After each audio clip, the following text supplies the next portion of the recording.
사람들은 인생은 마치 무엇과 같아? 고해와 같다. 그렇게 얘기를 합니다. 그 말의 의미는 무엇일까요? 파도가 높게 이는 바다를 향해하는 배와 같아. 그런 의미죠. 풍랑일 때 배를 타보신 경험이 있나요? 웬만큼 파도가 일으면 재미있지만은 파도가 높게 일게 되면 멀미도 나고 상당히 고통스러워요. 저는 배를 타도 멀미는 잘 안 하는 편인데 한 번은 목포에 가는데 12시 안에 도착하죠. 배가 여기서 5시에 출발하면. 그런데 다 도착했는가 보다 생각했는데 추자도도 발음이 잘 안 돼요. 못 갔어.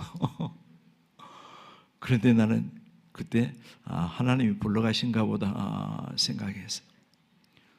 파도가 배를 탁 치면 아주 꽉 소리 나가지고 배가 깨진 것 같아요. 그러니까 군대에서는 그걸 뭐 간물대라고 그러는데 뭐 이렇게 신발도 놓고 하는 그런 게 있어요. 배에 보면 이렇게 짐도 놓고 신발도 놓고 하는 게 그게 다 엎어졌다고. 그러니까 선장실에서 계속 방송하고 한 사람도 걸어다니는 사람이 없어. 몇 시에 도착한 줄 알아요? 새벽 4시에 도착했다. 그러면 배도 더 걸렸어요. 시간이. 그날따라 눈도 오는데 파도가 엄청.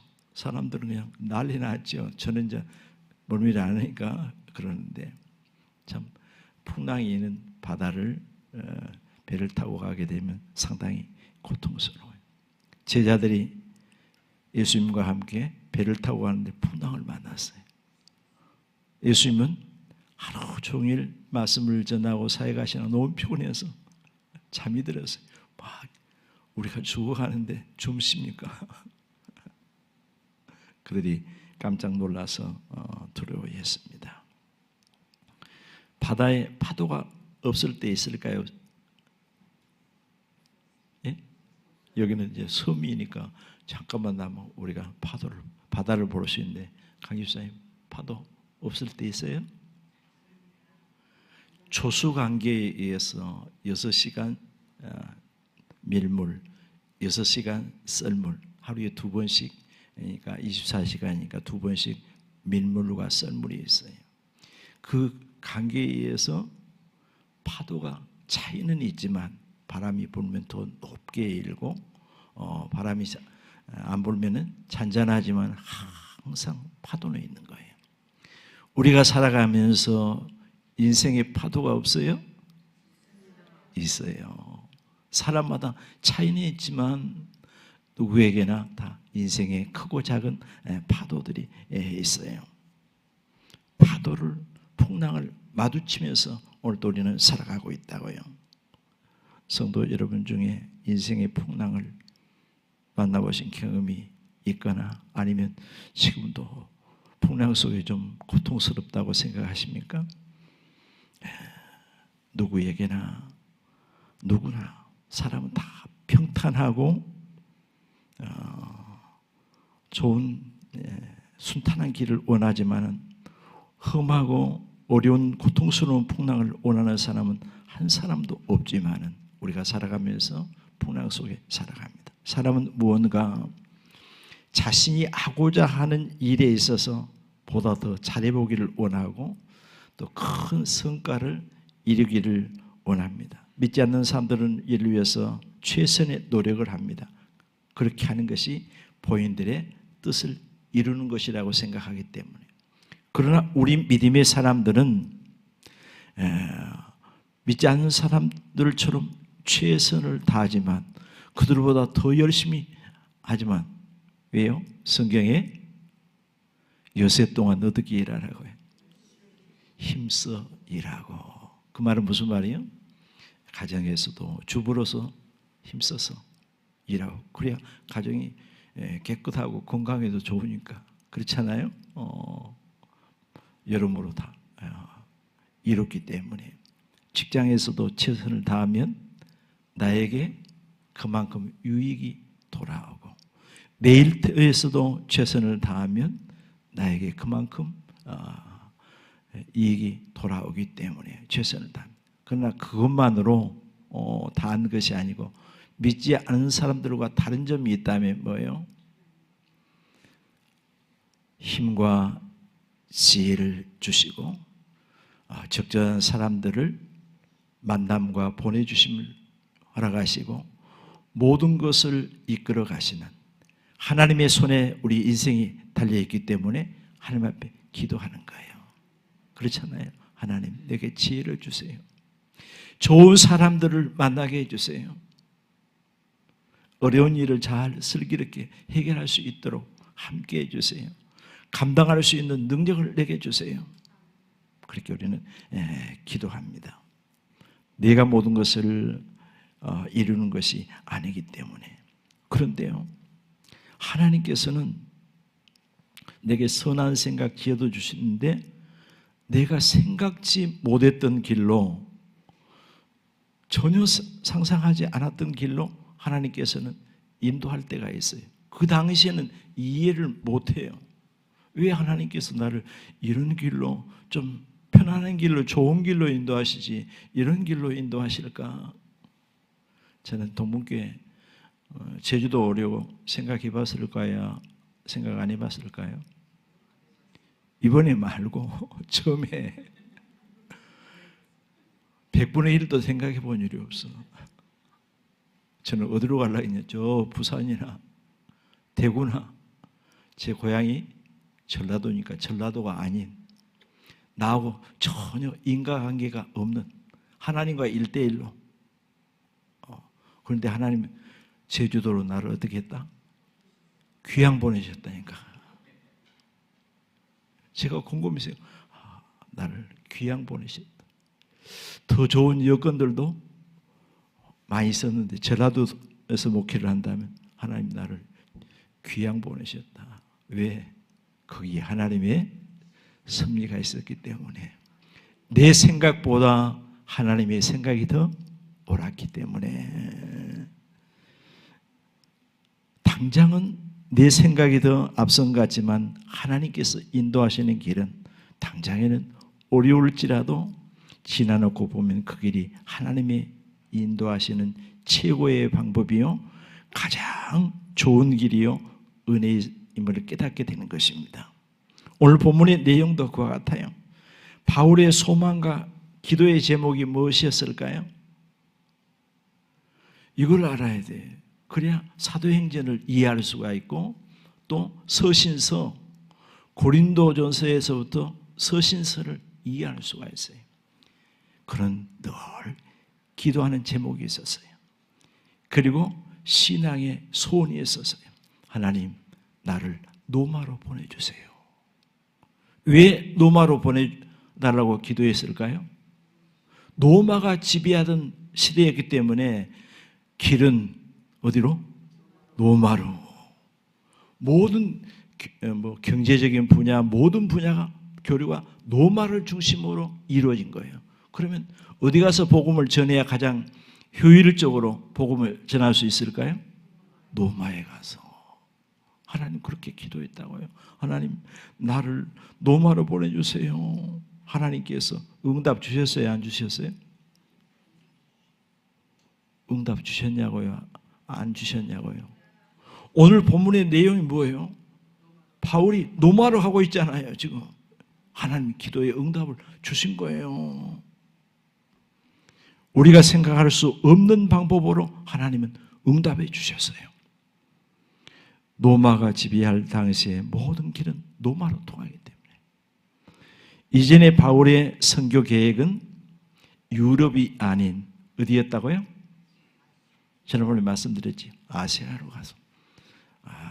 그곳에 가서 복음을 전하기 위해서 기도하고 만반의 준비를 했는데 하나님은 아시아로 가지 말고 어디로 가라? 유럽으로 가라. 그것도 하나님께서 마음의 감동을 통해서 말씀하신 것뿐만 아니라 환상을 통해서 마게도니아 사람이 손짓하면서 우리를 와서 도와달라. 확신 있게 보여주셨어. 그런데 모든 생각과 계획을 다 버리고 하나님의 뜻에 순종했는데 그 길이 어떤 길이었어요? 고난의 길이었어요. 3일 동안 빌보 와서 전도했는데 한 사람도 전도 못하고 귀신 들린 여인이 날마다 따라다니면서 괴롭히고 그래서 매 맞고 감옥에 갇혔는데 그게 하나님이 응답이었을까? 내가 간다겠습니까? 하나님이 가라고 해서 갔는데 이게 감옥에 매 맞고 감옥 가고 전도는 한 명도 못하고 원망하고 불평하고 하나님의 뜻이 아니라고 생각할 수 있었지만 바로 그것이 바울이 깨어지는 바로 장소였다고요. 그 전에 얼마나 자만하고 교만했어요. 살기가 등등했어요. 사도행전에 기록된 대로 나는 모든 것을 할 수 있다. 내가 할 수 있다. 그런데 그 사건을 통해서 간수장의 스스로 와서 선생들아 우리가 어떻게 해야 구원을 얻으리까? 너무 쉽지 않아. 찾아와갖고 물어보니까 내가 찾아가서 전하는 것보다는 뭐라 그랬어요? 주 예수를 믿으라. 그리하면 너도 네 가정도 구원을 얻으리라. 너무너무 쉬워. 그 가정이 구원받았어. 그리고 깨닫는 게 있어요. 그의 신앙관이 목회관이 완전히 바뀌어버린 겁니다. 빌립보서 4장 13절 내게 능력 주시는 자 안에서 내가 모든 것을 할 수 있는. 그전에는 내가 할 수 있느니라. 그런데 그게 내가 할 수 있느니라가 없어져 버리고 내게 능력 주시는 자 안에서 하나님 내게 주신 은혜만큼 하나님께서 내게 주신 능력만큼 내가 할 수 있습니다. 내가 이전에 가졌던 모든 것을 뭐처럼? 배설물처럼 쓸모없는 쓰레기처럼 다 버려버렸다. 지식도 재능도 본인이 내놓을 만한 거예요. 너무너무.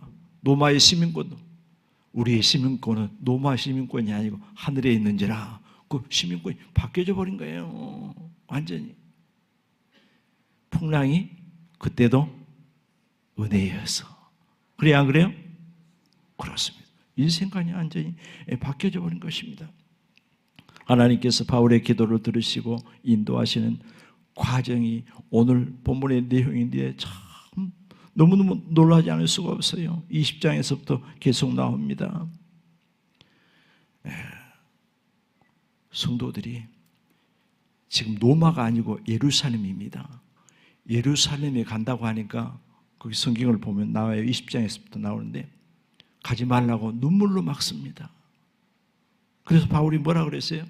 왜 네가 너희들이 내 마음을 상하게 하느냐? 그러지 말아라. 자, 한번 읽어볼까요? 21장 13절 말씀. 바울이 대답하되 여러분 어찌하여 나는 주 예수 이름을 위하여 결박당할 것뿐만 아니라 예루살렘에서 죽을 것도 내가 전도하는 일이라면 그 한 생명이 천하보다 귀하기 때문에 내가 감옥에 갇히는 거 매 맞는 거 그 문제 안 내. 또 매 맞아 봤어. 사도행전 16장에서 감옥에 갇히고 죽을 것도 이미 각오됐다. 예언하는 사람들이 예언한. 바울이 예루살렘에 가서 갇혔어요? 안 갇혔어요? 갇혔어요. 갇혔어요. 이것이 바로 로마로 가는 출발점이 된 겁니다. 하나님 참 놀랍지 않아요? 예루살렘에 가서 매 맞고 감옥에 갇혔어. 이게 로마로 가는 출발점. 기도의 응답, 마음의 소원을 이루어 주시는 하나의 출발점이 된 거예요. 풍랑이 뭐다? 금방 잊어버린. 오늘 말씀의 제목이 뭐예요? 풍랑이 뭐라고요? 은혜라니까요. 이걸 당장에는 누가 은혜라고 생각하겠어. 그렇지만 하나님의 놀라운 섭리, 하나님의 놀라운 인도하심, 우리가 상상할 수 없는 방법으로 하나님께서는 그렇게 하시는데 하나님의 역사가 여기서부터 시작됩니다. 오늘도 마찬가지예요. 우리 믿음의 사람들에게 하나님께서는 때로는 풍랑을 통해서 은혜를 주시는 거예요. 그 과정 속에서는 내가 미처 깨닫지 못하고 낭망할 때도 있어요. 하나님, 내가 신앙생활을 잘하려고 하는데, 기도할 때부터 내가 열심히 내려고 할 때부터, 내가 결단할 때부터 이렇게 어려운 문제가 옵니까? 그 주저앉으면 안 돼. 왜? 그것이 은혜의 시작이요, 기도의 응답의 시작일 수가 있기 때문에, 하나님을 사랑하는 자, 그 뜻대로 부르심을 입은 자들에게는 모든 것이 합력하여 선을 이루느니라, 유익하게 되는 줄로 믿습니다. 오늘 말씀 보니까 바울을 죽이려고 많은 사람들이 막 달려들었어요. 그런데 그 사건의 소식이 천부장에게 들어갑니다. 그래서 백부장들을, 천부장이 뭐냐면 1000명의 군사를 지휘하는 사람이 천부장이고, 백부장은 100명의 군사를 지휘하는 사람이 백부장이에요. 백부장 둘을 보내가지고 군사들을 보내서 바울을 그 생명의 위협으로부터 구해 줬습니다. 바울이 로마의 시민권을 가졌기 때문에 그 범죄자인지 뭐 밀란을 일으켰는지 소동을 일으켰는지 그 따지도 않고 매를 때리고 막 이렇게 결박해 갖고 가두었는데, 알고 보니까 바울은 로마의 시민권을 가졌어. 그래서 함부로 할 수가 없어. 그래서 로마에 가서 재판을 받겠다. 공정하게. 이쪽에 이스라엘에서는 공정한 재판이 이루어질 수가 없으니까 나는 로마에 가서 재판을 받겠다. 바울이 그렇게 했어. 그래서 먼저 벨릭스 총독에게 이송하는데, 바울 한 사람을 호송하기 위해서 군인들이 몇 명이 동원됐을까? 470명이 동원되었어요. 제가 병원에 가면요, 종종 재수들이 와요. 그러면 한 4사람 따라오더라고요. 병원에 가면 이렇게 수갑을 채워갖고 휠체어에다 태워가지고, 수갑은 잘 안 보이게 이렇게 덮어가지고 오는데, 한 사람 병원 데리고 오는데 4사람 정도 따라와, 교도관들이요. 그런데 바울 한 사람을 안전하게 호송하기 위해서 470명이, 그것도 언제? 새벽에, 밤중에 아무도 모르는 사람들이 또 막 공격할까 봐 안전하게 하기 위해서 470명이 동원됐다고 하는 사실. 대통령이 순방을 간다든지 어떤 지역을 순회갈 때 경호원들이 많이 있죠. 그러나 뭐 100명이 따라갑니까? 그렇지는 않잖아요. 그런데 지금 바울이 신분이 뭐예요? 제수의 신분인데 안전을 위해서 하나님은 470명을 붙여주셨다고 하는 거, 놀랍지 않을 수 없잖아요. 참 놀라운 사실입니다. 하나님께서 왜 이 방법으로 그를 가도록 했을까? 육로로 하나님께서 이송하지 않고 왜 바울을 오늘 본문에 배를 통해서 로마로 가도록 했을까? 그 이유를 오늘 성경에 우리가 함께 교도관 말씀 속에 나오지 않아요? 거기 보면 뭐라 그랬어요? 죽이기로 전에는 먹지도 않겠다고 다짐하고 매복에서 기다리는 사람들이 한두 명이 아니에요. 육로로는 도저히 갈 수가 없어. 그래서 하나님께서는 가장 안전하고 좋은 길이 어떤 길이었다? 배를 타고 로마로 가는 길이었음을 알 수가 있습니다. 배를 타고 27장, 28장에 나오는데요. 그런데 로마로 가는 배가 출발해서 풍랑을 만났어요. 하나님께서는 바울을 통해서 조금 더 지체했다 하거라. 그런데 호송하는 천부장은 뭐예요? 백부장은 배를 탈 때는 백부장이 호송하는데, 누구의 말을 더 믿었더라? 선장과 선주의 말을 하나님께서 바울을 통해 주신 말씀보다 더 믿었더라. 그러니까 그 여건을 볼 때는 그렇게 선택할 수밖에 없어요. 왜냐하면 지금 겨울이 다가오고 그 항구가 배를 정박하기에는 불안전하기 때문에 바람이 세게 불고 파도가 치면 정박한 배가 깨질 수도 있고 또 앞으로도 지체하면 더 날씨가 굽기 때문에 선장과 선주의 말이 세상적으로 보면 옳은 거예요. 그래서 그들의 말을 선택하고 배가 출항하는데 그날따라 바람이 잔잔하게 불고 요즘처럼 배가 동력선이 아니고 도소를 올리고 노를 지어서 가는 배인데 배가 가는 방향으로 바람이 불면 소리도 안 나고 너무너무 잘 간 거예요. 제가 중학교 다닐 때까지만 해도 동력선이 많은 게 아니고 다 돛담배가 많았어요. 지금은 요트장이나 가봐야 볼 수 있지만은 하여튼 동력선 못지않게 바람이 맞춰 가게 되면은 돛담배가 잘 가는 거예요. 그러니까 그들이 뭐라 그랬어요? 그래, 바울의 말을 듣지 않기를, 하나님의 말씀을 듣지 않기를 우리의 생각이 예전 번역에는 득이한 줄 알았다. 우리가 참 잘했어. 그런데 얼마 못 돼요. 유라굴로라고 하는 큰 태풍, 광풍을 만나게 됩니다. 그래서 배의 짐은 물론이거니와 기구들도 다 버렸어요. 그래도 바람이 차지 않았어요. 14일 동안을 그랬으니 해도 달도 보이도 않고 얼마나 힘들었겠어요. 그러나 바울을 통해서 이들에게 소망을 주고 바울은 배에서도 복음을 전하고 그 배가 급기야는 깨져버렸어요. 깨졌어요. 암초에 부딪혀가지고 멜리데라고 하는 적은 섬에 도착했는데 그곳에서도 하나님의 놀라운 역사가 일어납니다. 276명이 한 명도 죽지 않고 육지에 상륙했는데 그날따라 비가 오고 겨울이 가깝기 때문에 날씨가 굉장히 추운 거예요. 원주민들이 사람들이 막 바다에서 올라오니까 그래도 불쌍해. 연민의 정이 느껴져서 나무를 갖다가 불 피워서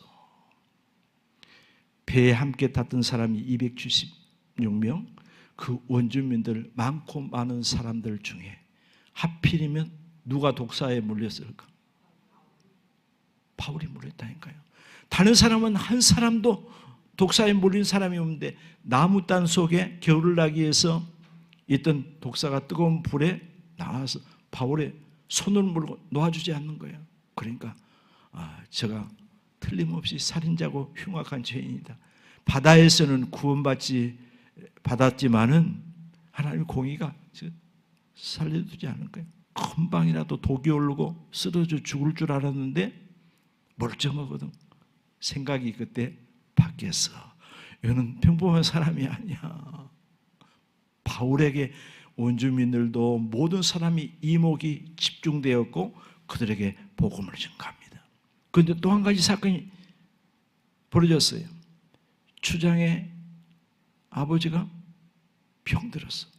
약도 없어. 죽어가는 거예요. 바울을 통해서 그가 치료를 받습니다. 3개월 동안 그 많은 사람들 쓸 것을 다 공급해주고 배에 먹을 것을 실어주고 그 사람들이 역시 그 사람들에게 복음을 증가한 거예요. 이것이 뭐라고요? 금방 잊어버렸어. 풍랑 속의 은혜라니까요. 인생의 풍랑을 만났지만 그게 바로 은혜라니까요. 하나님의 사람들은 풍랑을 만나도 어느 곳에 가든지 배가 깨져도 이를 통해서 복음을 증가하고 하나님의 뜻을 이루어가고 내 삶 속에 뭔가 전환점의 기회가 되고 하나님을 더 적극적으로 의지할 수 있는 기회가 되는 줄로 믿습니다. 제가 장점이 하나 있어요. 뭐가 장점이냐? 형제가 없는 거예요. 장점이요. 그거 모르십니까? 형제가 없는 것이 장점이에요. 제가 부모님이 젊거나 형제가 있었더라면 세상적인 육신적으로 형제를 의지하고 부모를 의지했을 거예요. 그런데 부모님의 연세가 많아요. 제가 중학교 다닐 때 60대 후반이었다니까요. 그러니까 더 이상 부모를 의지하고 싶지 않았어요. 내가 자력으로 해야 되겠다. 그래서 세상적으로 보면 고생을 했을까 안 했을까? 지난 주일에 제목이 뭐였죠? 잊어버렸네. 우리 손자 신혁이 아들한테 내가 화요일 날 꼭 물어봐. 전사님 설교가 뭐냐, 내용이 뭐냐 잘 얘기해 줘요. 그런데 여기서 제가 목회할 때 낮 예배 제목을 밥이 물어보면 또 잊어버려. 어른들은 무슨 흔적? 예수의 흔적. 우리의 삶 속의 흔적이, 제 손에는 인생의 흔적이 참 많아. 손가락도 잘라지고 온 흉터가 많아. 왜? 그게 뭐예요? 풍랑의 흔적이요.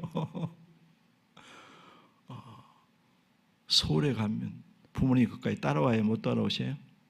못 따라오셔요. 아무도 없어. 그래서 지금은 아주 번화가지만 충신대 앞에가, 나는 그게 바로 산 너머가 공동묘지인지 국립묘지인지 몰라서 거기 올라갔더니 구인들이 이렇게 무장을 하고 지나가더라고. 그 밑에 보니까 뭐가 일렬로 막 쫙 있는, 한 번도 안 본 게 그게 뭐예요? 비석이요. 구인들 국립묘지니까.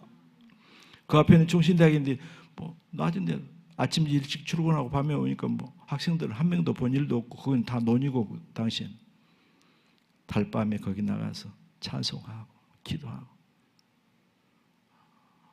어렸을 때부터 하나님과 1대1. 그게 내게는 굉장히 지나놓고 보면 세상에 의지할 대상이 없는 것이 뭐였다? 은혜였다니까요. 때로는 고난이 우리의 삶 속에 은혜가 될 때가 참 많았습니다. 자, 노마에 도착했는데 신분은 뭐죠? 죄수 신분. 그런데 죄수로 취급하지 않고 자유함을 줬어요. 이제 환경에 테두리는 있지만은, 그런데 날마다 사람들이 얼마나 많이 찾아오는지 거기 보면 28장에 보면 순번, 날짜와 순번을 정해서, 조금 유능한 의사가 있는 병원에는 예약하려면 한참 걸려갖고 순번 타야 진료를 해. 그 바울한테 말씀 들으려면 그렇게 됐어요. 찾아가서 전도하는 것이 쉽다가요, 찾아오는 사람들에게 전도하는 것이 쉽다고요? 지난번에도 조주희 권사님 내가 물어봤지. 고객을 찾아가는 것이 쉬워요? 본인들이 찾아와서 보험 들으면 쉬워? 제가 찾아가서 보험 들어준 일이 있어요. 저기 신제주 삼성생명. 왜 보험 들은 줄 아세요? 소녀 가장 고등학생이었어. 근데 거기 아르바이트 가더라고. 그래서 내가 거기 찾아가서 보험을 들어줬는데 쓸모없는 보험이야. 2개를 들은 아무 혜택도 없어. 하나는 아내가 하나는 시제이가 있는데 아무 쓸모가 없는 보험. 찾아오면 쉽지 않아요. 날마다 찾아오는데 너무너무 많이 찾아오니까 날짜와 순번을 정해서, 이것이 뭐다? 풍랑 중에, 풍랑 속에 하나님의 은혜가 아닐 수가 없어요. 죄인인데 자유함이 있고, 바울의 전도 사역을 통해서 하나님의 놀라운 은혜를 발견할 수 있습니다. 요나라고 하는 사람도 풍랑 만나서 하나님께서 다시스로 가라가니까, 니네로 가라가니까 그쪽 가면 죽을 것 같은 거. 그리고 보내는 게 엄청난 위험이 올 것 같거든요. 왜 그래요? 상대방이 누군가 좋은 얘기해도 별로인데 나쁜 얘기, 당신 망할 겁니다. 당신도 죽을 겁니다. 그럼 어떻게 되겠어? 니네 사람들은 굉장히 성격이 포악하고 악한 사람들이거든요. 그런데 당신들은 40일 지나면 다 하나님의 심판으로 죽을 겁니다. 그렇게 전하라는 거예요, 하나님께서. 그러니까 하나님 말씀대로 따르면 어떻게 된다? 살아남을 확률이 별로 없어. 금방이라도 달려들어 죽일 것 같아. 그래서 하나님 말씀 불순종하고 반대로 어디로 간 거예요? 다시스로 간 거예요. 그런데 참 놀라운 것은 그 배가 정기 여객선이 아닙니다. 짐이 웬만큼 확보되고 인원이 돼야 출항하기 때문에 10일 만에 갈지 일주일 만에 갈지도 몰라. 그런데 도착하자마자 배가 어떻게 됐어? 출항했어요. 이야, 내 생각이 맞다. 하나님 뜻 순종 안 하기를 참 잘했어. 그런데 얼마 못 되어서 큰 풍랑을 만납니다. 바다에 던짐을 왔습니다. 그곳에서 요나가 뭐예요? 요나서 2장 1절로 2절을 목소리 크신 분이 한번 조지 권사님 읽어보실래요? 앞에 있으니까 자꾸 시키네 내가.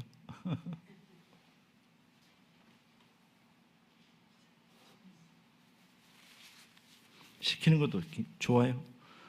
제가 중학교 2학년 때 수요일 날 예배 갔더니 두 번째 줄에 앉았는데 내 옆에가 장로님이 앉았어. 그분이 누구냐면 제가 동문교회 오기 전에 김경숙 사모님 아버지 김상수 장로님 디모데서 성경 구절 하나 쪽지를 경건하게 살고자 하는 자는 핍박을 받으리라.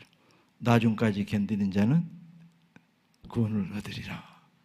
그 성경을 조그만 써갖고 준 거예요. 물어보면 안 잊어버리니까. 자, 읽어봅니다.